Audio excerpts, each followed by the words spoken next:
So how do you install carpet on a flight of steps? In this video, we're going to do that together. What's cracking? It's Michael Alder here from CarpetExpertBlueprint.com, and let's dive into the steps necessary to carpet stairs with the Hollywood Cadillac cap and band style. I know I said a lot there, stick with me here though.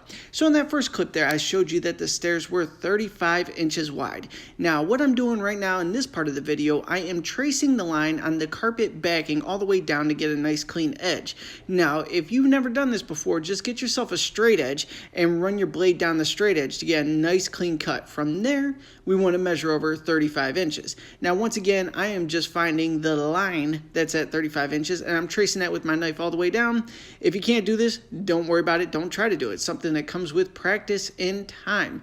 So you would just take your straight edge and measure over 35 inches, line up the straight edge to that, and then trace that all the way down to make sure you got a nice clean edge on it for your first flight of stairs.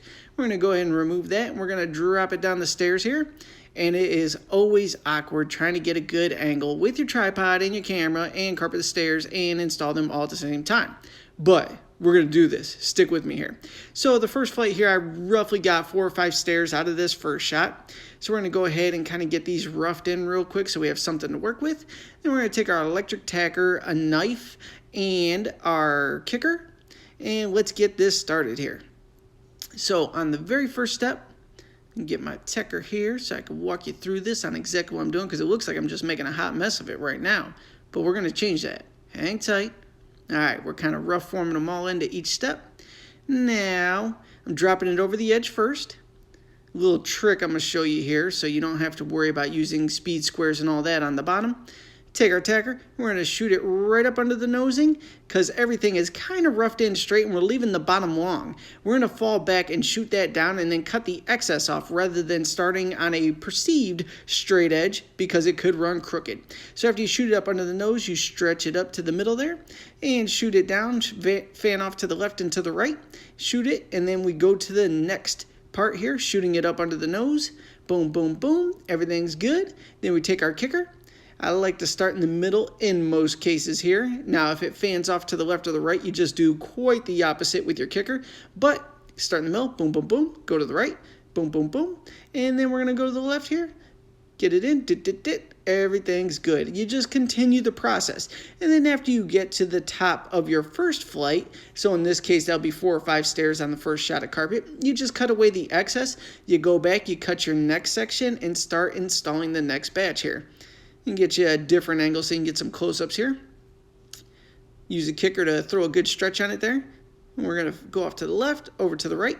Shoot it down, make sure everything's secure. Always make sure you got staples in your staple gun because nothing worse than assuming you've stapled it down. There was no bullets in the gun, and then you stretch it and everything gets all wonky and looks like crap and you got to fall back and do it over again.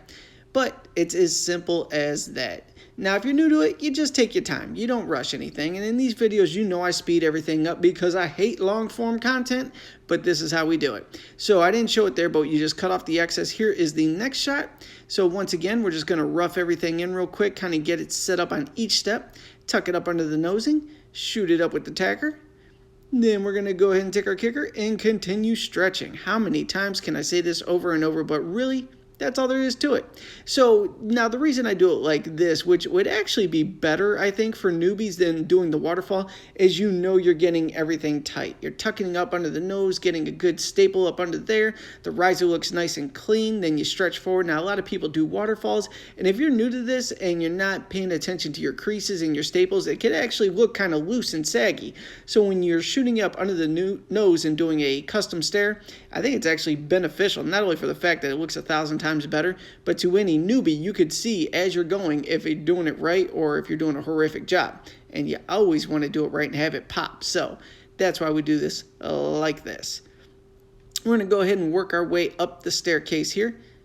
Get you a close-up so you can see exactly what we're doing. And we're shooting right in at an angle with the nose of the tacker. Some people like to take a stair tool after the fact and crease it. I basically just use a bajillion staples, and that gives me the nice crease in the stair there. I don't even crease them afterwards in the vast majority of cases.